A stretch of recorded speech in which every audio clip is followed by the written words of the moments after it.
Hello and welcome to Understanding the Basics of the Fair Labor Standards Act. My name is Jackie Schweichler and I'm a staff attorney here at the Center for Agricultural and Shale Law.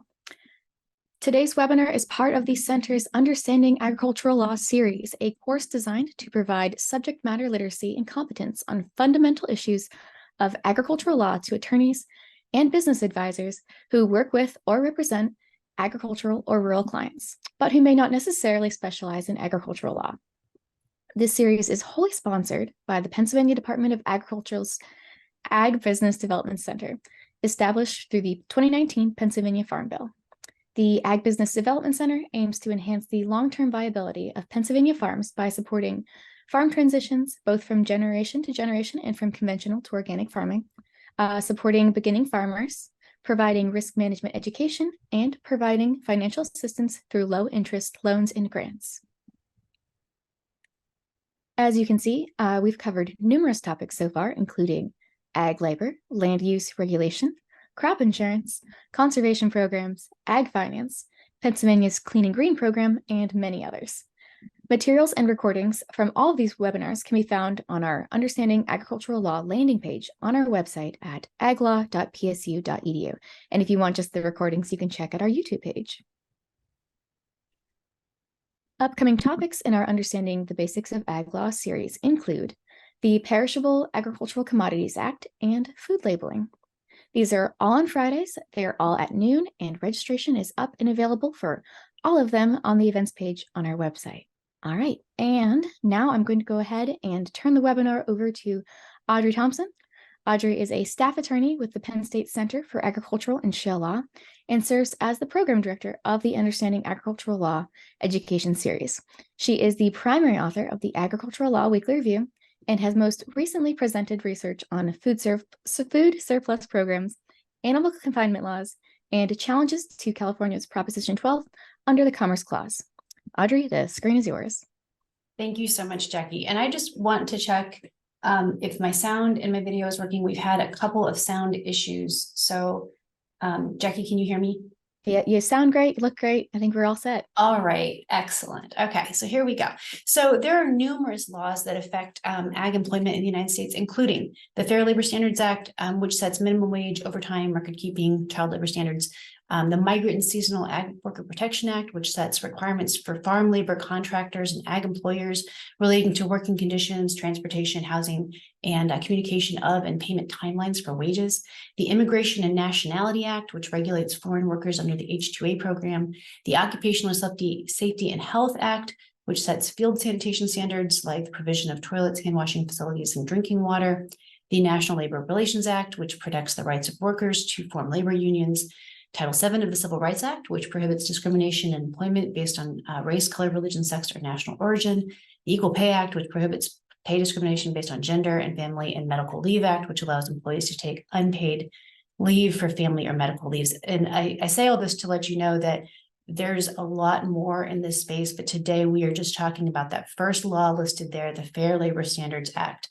And I mentioned some of these others, particularly the INA and the H-2A program, because the minimum wage laws that we're talking about under the FLSA are not necessarily applicable to H-2A employees. Foreign employees hired under the H-2A program are subject to different wage standards. So with that, Fair Labor Standards. So before FLSA was enacted, labor rights and protections were pretty sparse. You all probably know this. This is the era of non-regulation regarding working hours, conditions, and pay. Workers during this period were subject to long hours for little pay and often in horrendous conditions. Child labor was prevalent, particularly in factories during this time. And during the Lochner era of extreme protection of economic rights, particularly the right to contract, is what the court was saying, many courts struck down state attempts to regulate working hours and wages. So many of you are probably familiar with the Lochner case. There, New York had enacted a law that prohibited bakers from working more than 60 hours per week. That law was challenged by a bakery owner, and the case went to the Supreme Court, and the Supreme Court reversed the lower court's opinions that were upholding the law. And the Supreme Court stated the right to purchase or sell labor is part of the liberty protected by the 14th Amendment's right to due process and right to contract. There was another case Adkins v. Children's Hospital, DC, which I don't have listed here, where the Supreme Court relied on its Lochner ruling to strike down a minimum wage law for women. So Lochner was about basically overtime or maximum working hours. This other case is a minimum wage law case, and there the law that was challenged was challenged by the employer, which was a hospital, and the law was struck down by the appellate court. The Supreme Court upheld that appellate court ruling and found that it is a violation of due process for a law to mandate a minimum wage for working women. The court stated that the right to contract about one's affairs as a part of the liberty of the individual protected by this clause is settled by the decisions of this court and is no longer open to question. Within this liberty are contracts of employment of labor. In making such contracts, generally speaking, the parties have an equal right to obtain from each other the best terms they can as the result of private bargaining. So the court was really saying you don't need a minimum wage law, you can just figure it out yourself. But then the tide really turned in 1937 with a case called West Coast Hotel, which set the stage for the passage of the FLSA. There, Washington State had set a minimum wage for women of $14.50 per week for each week of 48 hours worked. That law was challenged by a chambermaid, or really the law wasn't challenged. A chambermaid sued because she wasn't paid the correct amount. And the Supreme Court went to the Supreme Court. Supreme Court upheld the Washington minimum wage law and stated the Constitution speaks of liberty and prohibits the deprivation of liberty without due process of law. In prohibiting that deprivation, the Constitution does not recognize an absolute and uncontrollable liberty. Liberty in each of its phases has its history and connotation, but the liberty safeguarded is liberty in a social organization which requires the protection of law against the evils which menace the health, safety, morals, and welfare of the people. Liberty under the Constitution is thus necessarily subject to the restraints of due process, and regulation which is reasonable in relation to its subject and is adopted in the interests of the community is due process. So now we turn to Congress in 1938 for a national law. And with almost any law passed by Congress, the legislators were obviously trying to solve the problems inherent, or solve a problem. And here it was the problems inherent in unregulated labor. And Congress they didn't beat around the bush. They put that policy right in writing, right in the front of the law, the beginning of the law, stating that they find that the existence of labor conditions detrimental to the maintenance of the minimum standard of living necessary for health, efficiency, and general well-being of workers causes commerce and the channels and instrumentalities of commerce to be used to spread and perpetuate those labor conditions. It burdens commerce. It is an unfair method of competition in commerce. It leads to labor disputes that burden and obstruct commerce, and it interferes with the orderly and fair marketing of goods and commerce. And if you're noticing the word commerce, good job, because I think this was Congress being very proactive about the law probably being challenged and really spelling out their authority to create this law, which was under the Commerce Clause. And then they said, through the exercise by Congress of its power to regulate commerce among the several states. So they are saying, we can make this law because it's our job to regulate commerce. And that's what we're doing when we set a minimum wage and we set national working standards. So when this law was inevitably challenged, the Supreme Court in 1941 upheld it under the Commerce power. And in Darby, a lumber manufacturer in Georgia was arrested after he shipped lumber products out of state after failing to pay his workers minimum wage and overtime. He challenged the validity of the FLSA, but the court found that the FLSA was proper, stating Congress, following its own conception of public policy concerning the restrictions which may appropriately be imposed on interstate commerce, is free to exclude from the commerce articles whose use in the states for which they are destined it may conceive to be injurious to the public health, morals, or welfare, even though the state is not sought to regulate their use. So 1941, we have a Fair Labor Standards Act, and it has been upheld. So what does the Fair Labor Standards Act do? It sets standards for covered employers and employees. So there's a lot of terms here, covered employers and employees, regarding minimum wages, overtime, child labor, record keeping. It also created the wage and hour division of the Department of Labor to enforce that law. So note here that FLSA applies to covered employers and employees. There's actually two steps here to kind of analyze that statement. And the first is looking at the terms employers and employees. So for FLSA to apply, there must be an employment relationship. But the law keeps this definition pretty vague and broad, and it defines employee as any individual employed by an employer. And it says that employ includes to suffer or permit to work. And I'm sure you're all familiar with these definitions. You've heard them before. They undoubtedly have invited much litigation. And in fact, if anyone's familiar with the Uncertain Hour podcast from Marketplace, they did a great series on employment and labor in 2021. And there's a really interesting conversation with a historian discussing some of these vague terms. And she was saying that Congress kept them vague for a reason, because they were very aware that work and employment was always going to be changing, especially as technology moved ahead. And they were very concerned that if they defined employment too narrowly, it would quickly or eventually become obsolete, and it would defeat the whole purpose of the bill. So Congress was being vague on purpose. And I think we're seeing that today with the fights with Uber and Lyft and the kind of the gig economy. So it's been up to the courts to look closer at alleged employment relationships to determine if a worker is in fact an employee under FLSA. And what we're really asking here, I don't have this in the slide, but who is an independent contractor versus an employee? So independent contractor, in the Third Circuit, there's a bunch of factors, and that's where we are here. So the controlling test is from a case called Donovan v. Dal America. And just quickly, the defendant, Dal America, they sold magazine subscription renewals over the phone, and then they hired home researchers to find telephone numbers for people they were going to call. And then it allowed home distributors to pick up and deliver work to the researchers and recruit other researchers. The company was sued by the labor secretary for failing to pay the minimum wage or keep required records.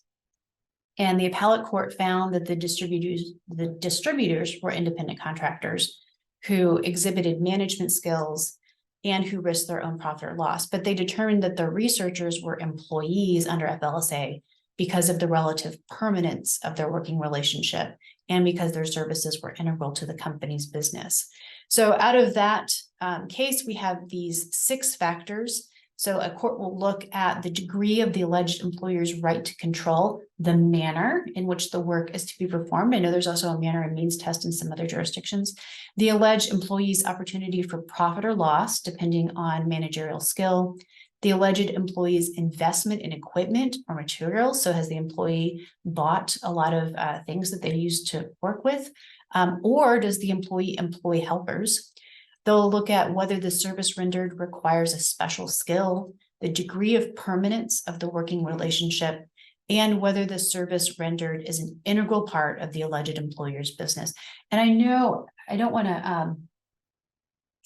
to overstep my bounds talking about things that I don't know specifically, but I know that this integral part has really been brought up more in the last year. So I think we'll see more of that. Additionally, the Donovan court stated that neither the presence nor absence of any particular factor is dispositive, and that courts should examine the circumstances of the whole activity, and they should also consider whether, as a matter of economic reality, the individuals are dependent on the business to which they render service. So there are many factors that a court is going to look at to determine whether or not a worker is in fact an independent contractor and then would not be an employee under for the purposes of the Fair Labor Standards Act. So if we are in fact looking at an employment relationship between an employer and an employee, the Fair Labor Standards Act can apply to that relationship by either the qualities of the enterprise or by the aspects of the individual employee's work. If we're looking at enterprise coverage, that's going to apply to enterprises that are engaged in commerce or production of goods for commerce. They have at least $500,000 of commercial sales and business, and they have 2 or more employees. There's also individual coverage, and this individual coverage is where most businesses are going to come under the confines of this act, because even if they don't have enterprise coverage with that $500,000 of commercial sales or business, if they have an employee who is engaged in commerce or production of goods for commerce, that's going to throw them under. or I shouldn't say throw, that's going to bring the activities under FLSA. And this would be determined in a given work week, which regulations define as a fixed and regularly recurring interval of 7 consecutive 24-hour periods. The regulations state that it can begin at any hour of any day set by the employer, and it doesn't need to coincide with the calendar week. So it could start on a Wednesday if you like. Once the work week has been set, it commences each succeeding week on the same day and at the same hour. Changing the work week for the purpose of escaping the requirements of the Act is not permitted. So you can't have a fluctuating work week. It can't start on Monday one week, start on Wednesday the next to try to escape the FLSA. So if we're brought under the Act by either enterprise or individual coverage, so we figure you've got covered employees, there is an employment relationship that involves the production of commerce, and thus employment is covered. What standards apply? First, employers must pay a minimum wage. And the current federal minimum wage is $7.25 an hour. That came into effect in 2009 under the last amendments in 2007. This law has been amended 16 times since its enactment in 1938. And the minimum wage provision, as I'm sure you're all aware, is one that's amended quite frequently and contentiously. I know that is one of the political fights right now. I'm sure everyone's aware of the various campaigns to raise the minimum wage. However, seeing that the current news in Congress, we just kept the government open. I'm not sure how much political will there is to change the law. But current minimum wage is $7.25 an hour. FLSA also requires employers to pay overtime. Employers must pay at least 1.5 an employee's regular rate for hours worked over 40 hours in a work week. So we're using that work week definition again here for overtime. FLSA also prohibits shipping or delivering products produced using oppressive child labor. Notice the language here is still referencing the commerce power. So FLSA does not actually prohibit the occurrence of oppressive child labor. It prohibits the transport of products derived from that oppressive labor. I think this is Congress maybe creatively using their power. So what is oppressive child labor? This is where the law really gets dense, and there's so many kind of exceptions and very, very factor dependent. But generally, this is our general rule that then we'll deviate from and talk about some exceptions and things. We're looking at the regulation of the type of work a youth may perform, and then we're looking at when or how long they may work. So there's like an action or a job, and then also a temporal or time analysis to this element here. So youths age 16 to 17 may not work in particularly hazardous occupations, but they are restricted under FLSA in when or for how long they may work. So a 16-year-old under FLSA could work more than 40 hours a week. Youths age 14 to 15 may only work in some occupations deemed non-hazardous or non-manufacturing, and they may only work outside of school hours. The current regulations right now state that 14 and 15-year-olds may work no more than 3 hours on a school day, and that includes Fridays, no more than 8 hours on a non-school day, no more than 18 hours during a week when school is in session, and no more than 40 hours during a week when school is not in session between the hours of 7 a.m. and 7 p.m., except between June 1st and Labor Day, when the evening hours extended to 9 p.m. So there's quite a few restrictions on the employment of youths age 14 to 15. And then under FLSA, the general rule is that youths age 13 or younger is prohibited. There are a few exceptions, and this is actually where really the ag exceptions kick in. So there are a couple of exceptions to the age 13 under FLSA, delivering newspapers, acting, and non-FLSA covered work like completing minor chores around private homes or casual babysitting. FLSA also requires that employers keep records of their employees and their employment, including an employee's name, address, birth date if younger than 19, because you need to show that you're meeting the requirements of that youth working there, sex and occupation, when the employee's work week begins, the employee's hourly rate, how they're paid, and the total hours worked each week, the employee's regular or straight time earnings, any overtime pay earned by the employee, and the total wages paid, the date they were paid, and any additions or deductions from the employee's pay. Okay, so we've got our FLSA requirements. We've got a minimum wage of $7.25, overtime, which would be time and a half after 40 hours, child labor provisions, and record keeping. Then FLSA carves out several exemptions for agriculture. But first, we need to know, what is agriculture under FLSA? This is also debated.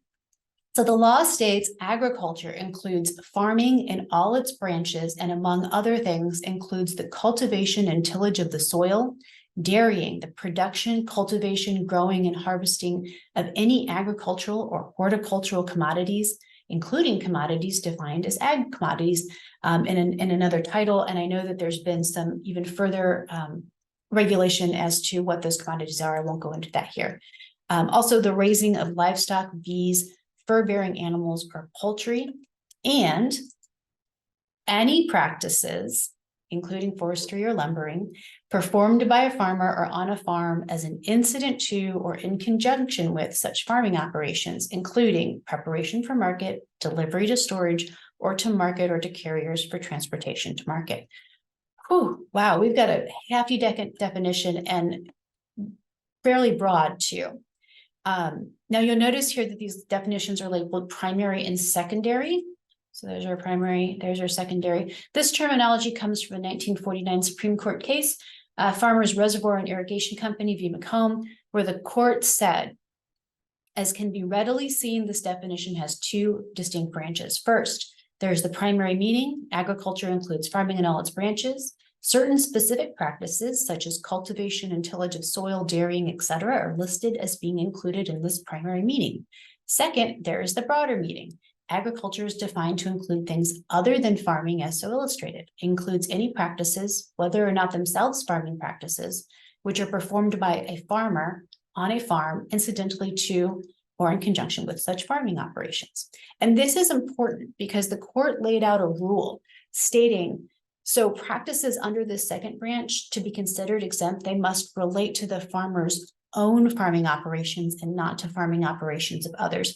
This comes into play if you have farmers processing crops that were grown by other farmers.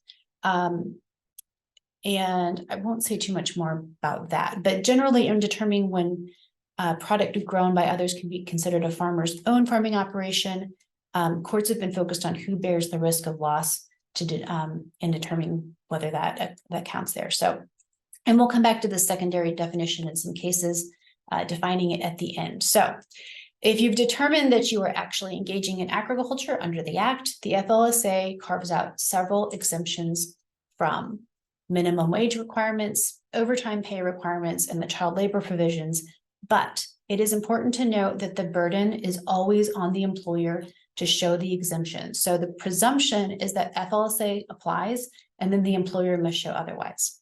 And I will go into greater detail in each of these, but generally, exempted from minimum wage and overtime are an employer's immediate family members, employers, if an employer uses less than 500 man days, hand harvest laborers 16 years or younger, and range production of livestock, or employees engaged in range production of livestock. So this first one, the family members, this is pretty broad and extensive and kind of cut and dry.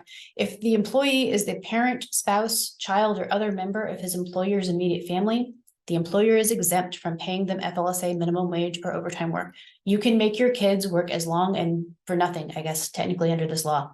Now, we haven't talked about state laws, but we're just FLSA. I think here it's interesting to note that this provision is not actually just limited to agriculture. It's consistent with another definition here. So the FLSA also defines that any establishment that is staffed only by the owner or the parent, spouse, child, or other member of the immediate family of the owner is not considered an enterprise engaged in commerce for the production of goods for commerce. So going back to the enterprise definition, the family-owned businesses technically are exempt from FLSA provisions. So this is consistent with, the other parts of the Act. Then we have this man days rule. There's a carve out for employers who use less than 500 man days in any calendar quarter during the preceding year. So what is a man day? It's any day during which an employee performs any ag labor for at least 1 hour.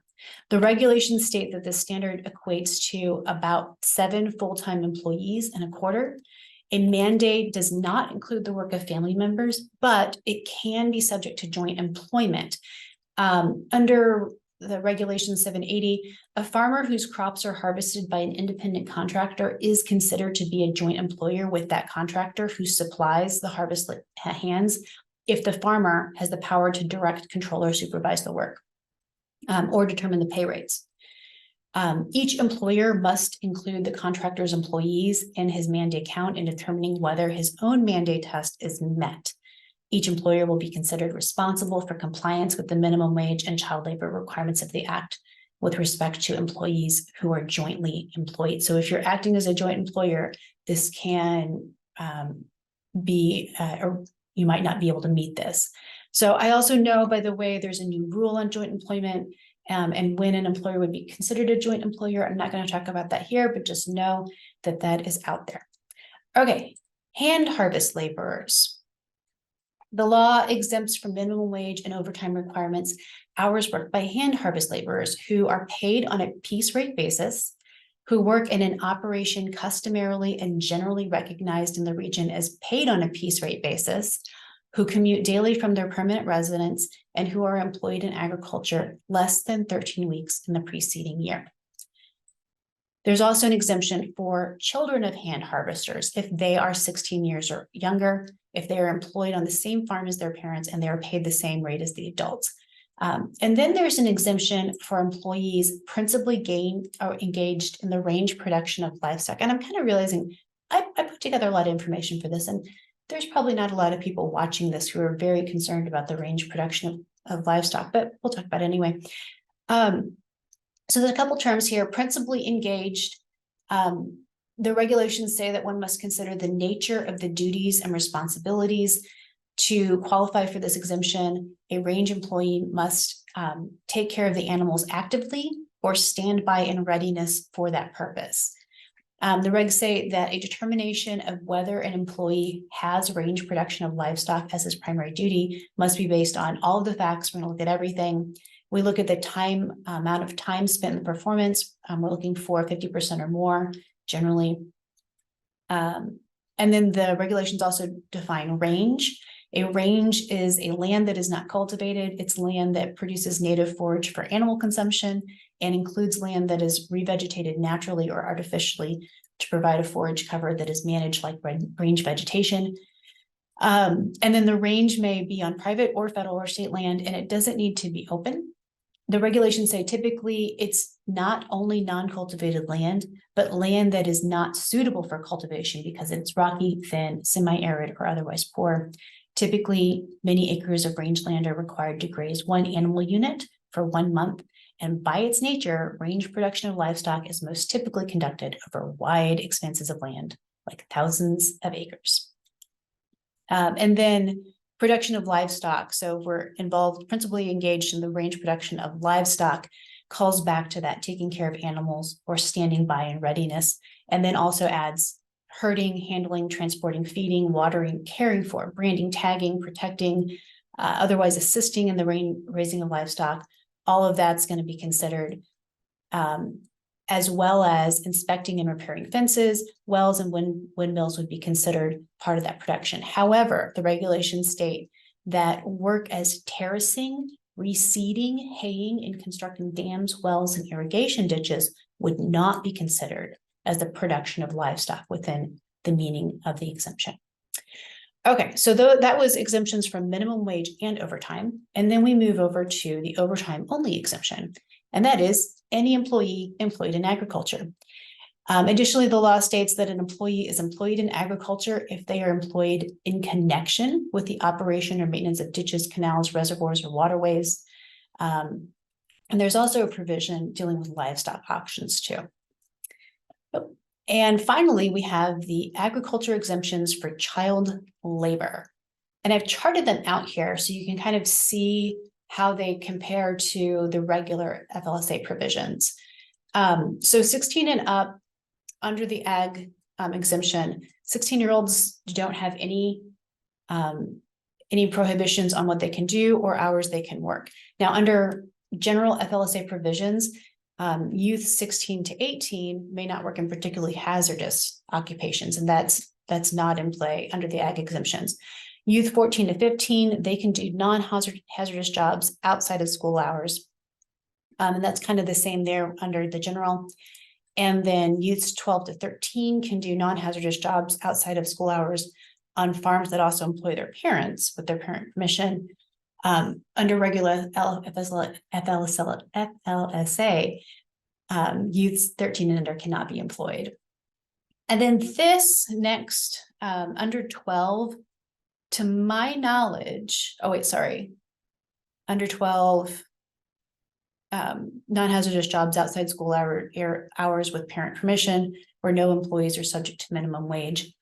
That's in play. And then this 10 to 11 hand harvesting provision, to my knowledge, I don't think that this is in play because you have to have the permission of the labor secretary. And on Department of Labor's website, it states that the labor secretary has not issued any exemptions for this. So they have not approved anything. And this is, if there aren't enough hand harvesters to meet this need, then you could apply for permission to hire 10 and 11-year-olds. And then at any age, there are no regulations or provisions on a farm owner operated by a child's parents. So as you can see, the ag exemption allows more youth employment than the FLSA general provisions, but it does generally prohibit children 15 and younger from engaging in particularly hazardous work, which the regulations have defined quite extensively and specifically. And I thought I would go through these because these are, I think, interesting. So, what is a particularly hazardous occupation for a child under the age of 15? The regulations have, it's like 11, but it's really more like probably 50 listings of things. So children below the age of 16 may not operate a tractor over 20 horsepower or connect or disconnect an implement or any of its parts from the tractor. They can't operate corn pickers, cotton pickers, grain combines, hay mowers, forest harvesters, hay balers, potato diggers, or mobile pea vinders. They can't operate feed grinders, crop dryers, forage blowers, auger conveyors, or the unloading mechanism of a non-gravity type self-unloading wagon or trailer. By the way, I started trying to look up pictures for all of these things, and then it just got too much. So I was like, nope, we'll just group them together. FLSA also deems this particularly hazardous. Children may not operate a power post hole digger, a power post driver, or a non-walking type rotary tiller. There's a post digger there. It's also considered particularly hazardous for children under 16 to operate trenchers or earth moving equipment, forklifts, potato combines, and power driven circular band or chainsaws.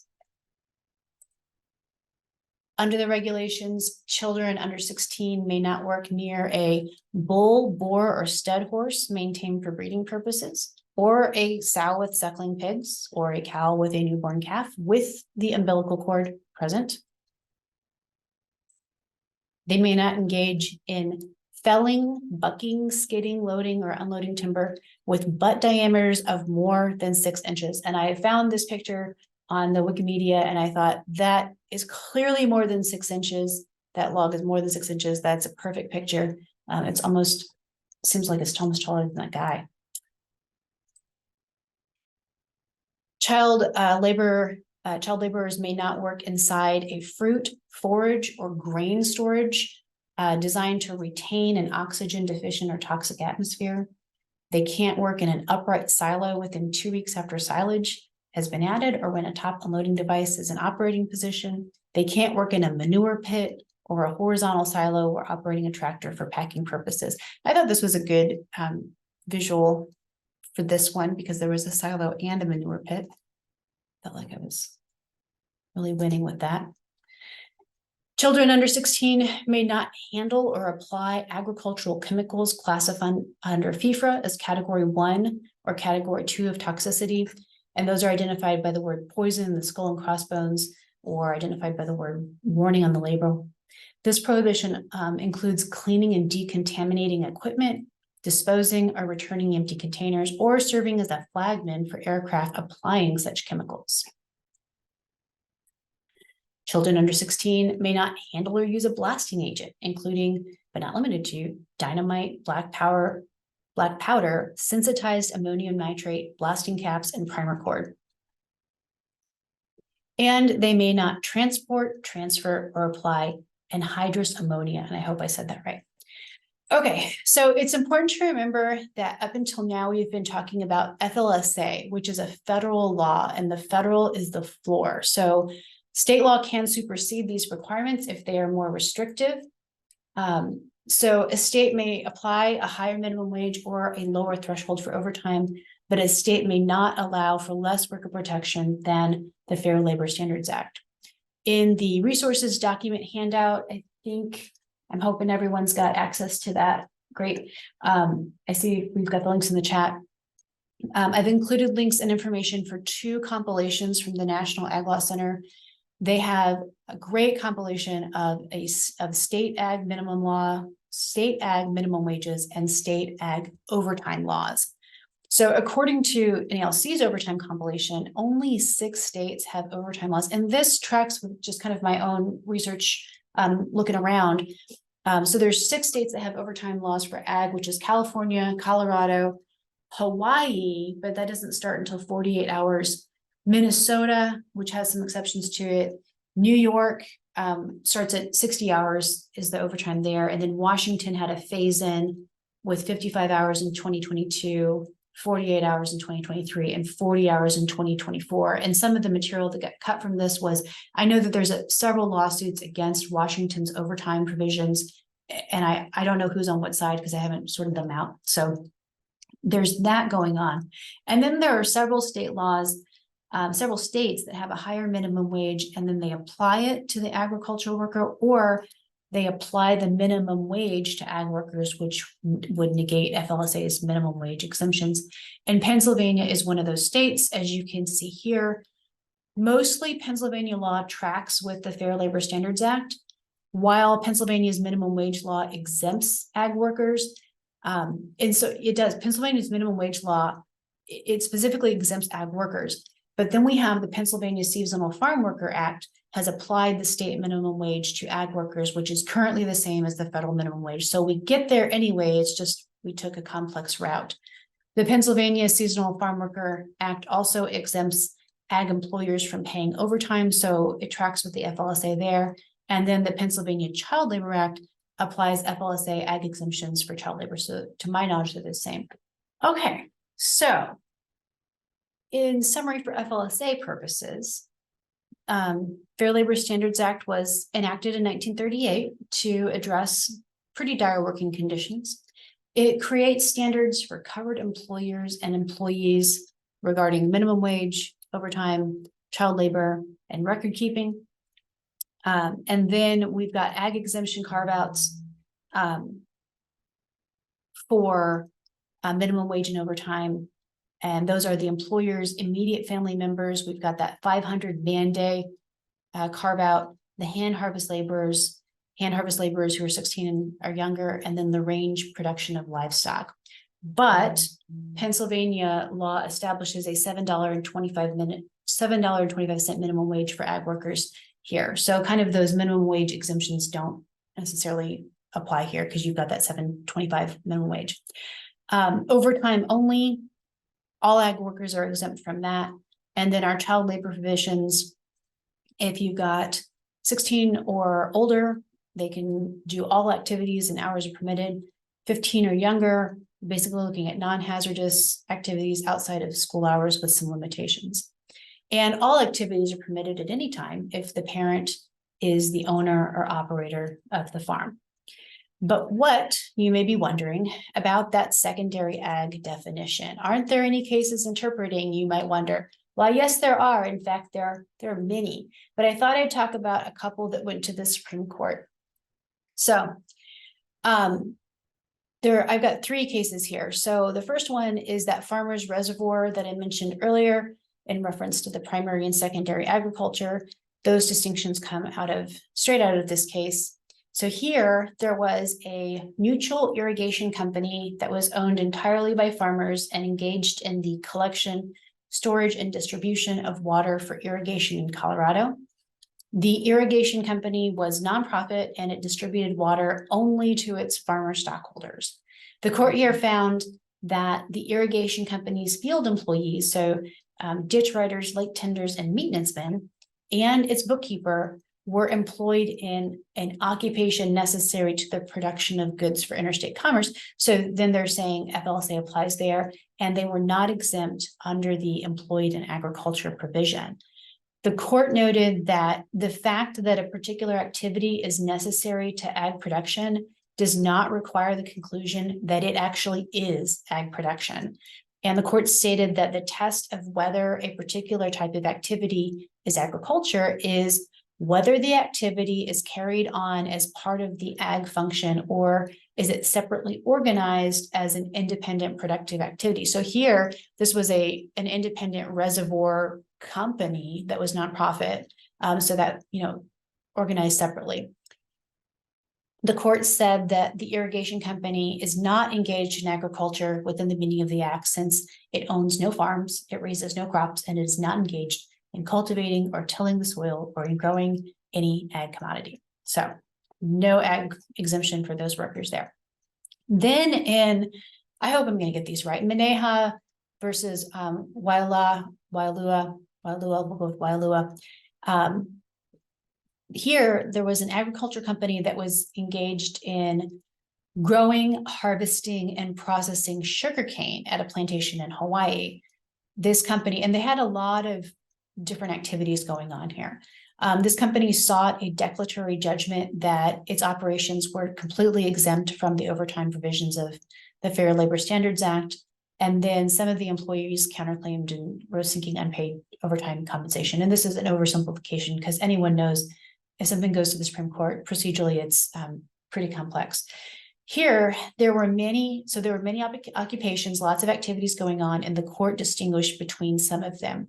So this sugar plantation, it had like a little railroad that went through it. And the court found that Waialua's railroad workers who haul cane from the fields to the processing plant and also transport farming implements and field laborers on a narrow gauge railway running through the plantation, they found that those railroad workers were within the ag exemption. The court said that the act draws no distinction between large and small farms. So this is obviously a pretty large operation, or between mechanized or non-mechanized agriculture. The court also said that the ag exemption is not forfeited merely because Waialua uses a method ordinarily not associated with ag, a railroad, to transport the cane from the fields to the mill. But the court found that the employees working in Waialua's sugar processing plant were not within the ag exemption of the act. And also employees engaged in the maintenance of the village that they housed employees in and repaired the company's dwelling houses that they rented to employees. Those employees were not within the ag exemption of the act either. So you can have instances where some employees may be exempt, some may be some may not be exempt, and a court will distinguish between them both. And then we also have Holly Farms in 1996. This is fairly recently, and some of you are probably familiar with this. Holly Farms was a vertically integrated poultry producer that used live haul crews that consisted of teams of chicken catchers, forklift operators, and truck drivers. And those crews would travel to independent contract growers to collect broilers and then transport the chickens to a processing plant. So the Fourth Circuit here had found that the live haul workers were workers under FLSA. They were not ag laborers. And the Supreme Court was trying to decide whether the chicken catchers, forklift operators, and the truck drivers were engaged in that secondary agriculture definition. Any practices performed by a farmer or on a farm as an incident to or in conjunction with such farming operations. The court here determined that the live haul activities were not performed by a farmer on a farm. or they were not performed by a farmer, even though they were performed on a farm.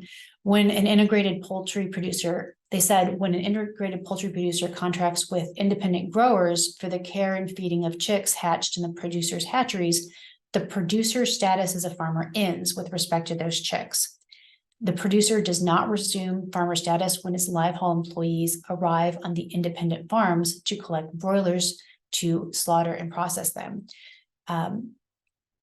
The court noted that the collection of the broilers for slaughter, even though that was performed on a farm, it's not incidental to the farming operation. Rather, the court said that the live haul crew's work is tied to the Holly Farms, which is a processing operation. It wasn't actually a farmer. So you have all of their work was tied to purely processing.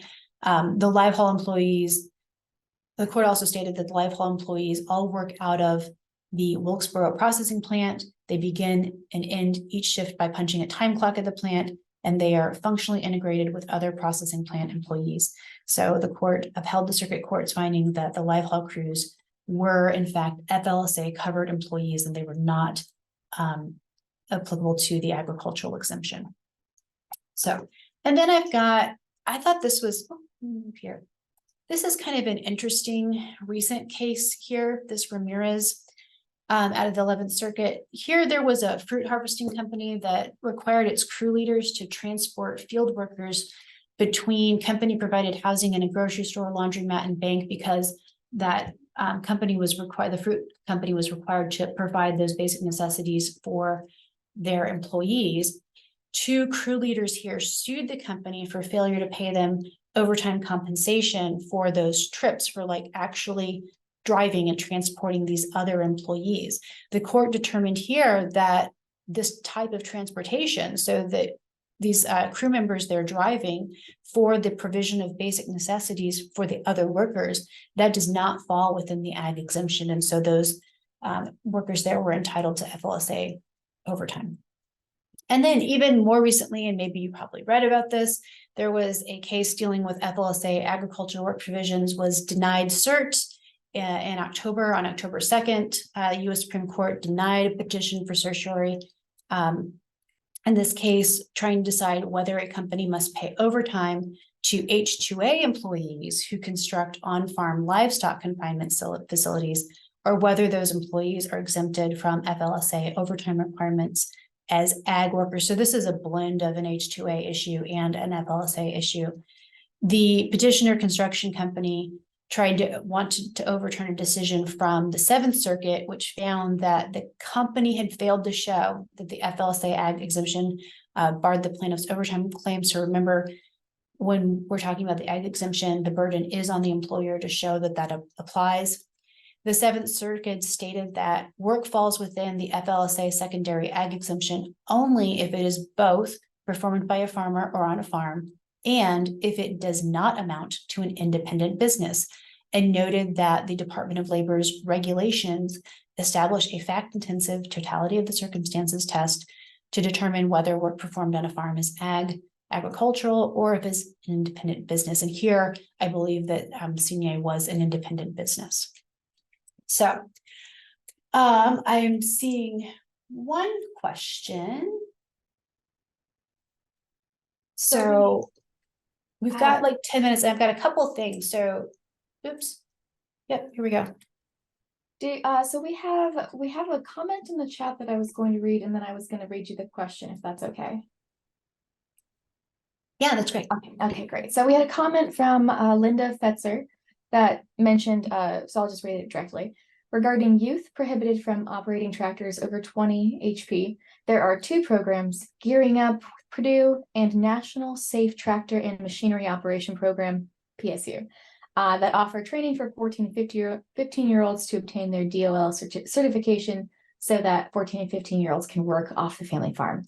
And then this training provides an exemption for these youth.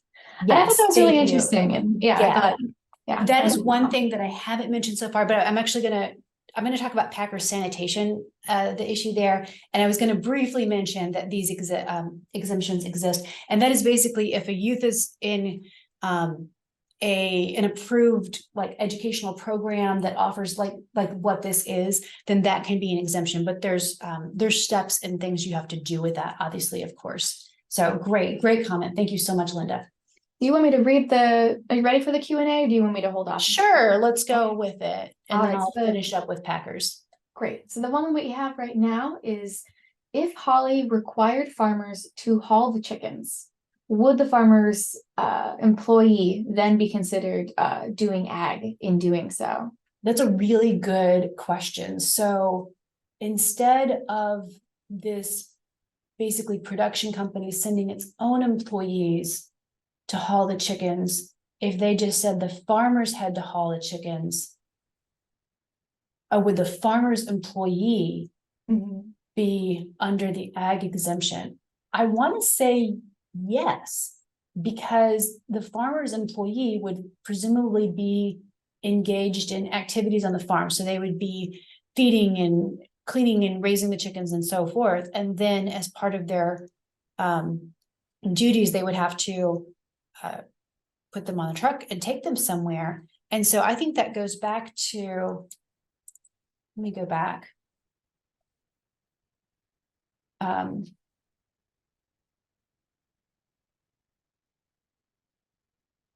This here, so delivery to storage or to market or to carriers for transportation to market. So I think that might fall under that delivery to market. I guess you're delivering for slaughter. But I think I think the answer would be yes. I think the farmer's employee would be exempt in that scenario there. So thank you so much for that great question. Okay, and if anyone else has another question, throw it in the Q&A, and I'll throw it back to you, Audrey.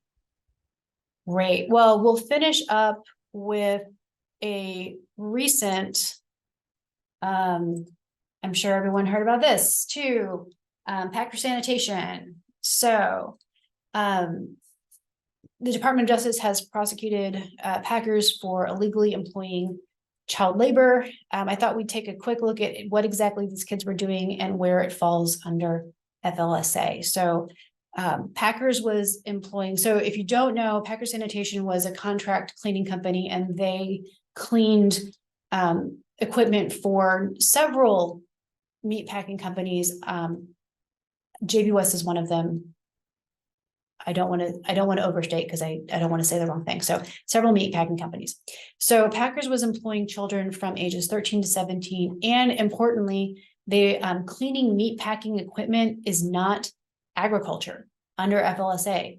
So if we go back to the oppressive child labor provisions here, the 16 and 17-year-olds, they could have been working during the hours. And again, I don't know if you heard about this or you read the news.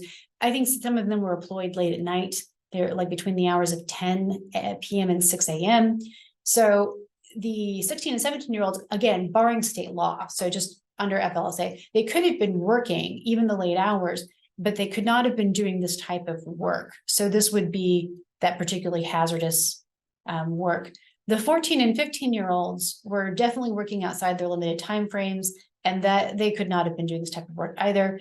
And then any 13-year-olds should not have been employed at all. That is absolutely prohibited.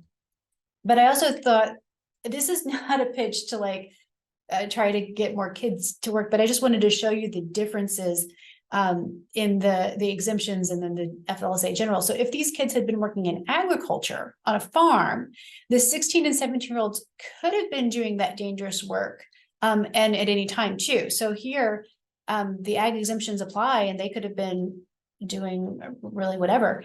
But all of the younger children could not have been doing that more dangerous work. So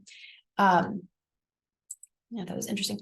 And I'm also assuming that because of this case on Department of Labor's website under the common questions, there's actually a question about, are workers under 18 allowed to clean or operate meat processing machinery? And they've got a fact sheet, and DOL says, no, they can't. The law prohibits minors from cleaning such equipment, including hand washing, It bans most jobs in meat and poultry slaughtering, processing, rendering, and packing establishments. Now, there's also those carve-outs that Linda here mentioned. So if you've got somebody who's a youth, age 15 or whatever, who's going through one of these training programs, they can get an exemption that way. So, and now I'll know, oh, that's my last thing that I was going to say, the apprentices and student learners in approved programs, that allows some youth to do these dangerous jobs, but those programs did not apply to Packers here, or Packer Sanitation. That I don't, to my knowledge, none of those kids were in some kind of approved certification program. So if you're interested in more of those programs, I recommend the child labor and agriculture fact sheet that's in the resources document. There's more on those youth type certification programs there. So with that, I am just a few minutes early. I'll take any other questions or comments. They exist. Yeah, with just a couple minutes left here, we do have one other question, and I'd like to, before I read that, quick reminder to everyone, make sure you fill out the CLE form and make sure you complete the feedback poll for us, please. So the question that I have, and I have a feeling I might be able to guess the answer to this, and it might be hire an attorney, but the question is, would the agriculture-related exemptions under FLSA apply to agritourism workers? And I'm wondering if this, you know, so like the question, there was some commentary in here about, you know, agriculture workers who are driving, you know, a tractor, like a hayride situation, versus agriculture workers who are in charge of the bouncy house, you know, where the bouncy house isn't right. So there's always that distinction that I know with various agritourism laws where, you know, agritourism has multiple definitions. But what do you think? Have you read anything about that? I have not read anything specific about that. So at the risk of, I don't know. I mean, obviously, so we're going to be in the secondary ag definition. Mm-hmm. Yeah. And so we're looking, you know, incident to conjunction with farming operations. So, you know, if you were driving a tractor with hay in it, well, that's probably incident to or conjunction with farming operations. But if you're running a bouncy house, right, that doesn't really sound like farm work to me. And, you know, if you were, so, you know, leading a tour, I don't know. These are really, really great questions. And it'll be litigated when someone doesn't pay overtime in Pennsylvania. That's how it probably would get. And they got sued for not paying overtime. And then it would come up through the courts that way. So, all right. If there's, Jackie, I'll let you control. Oh, thank you, Linda. You're so welcome.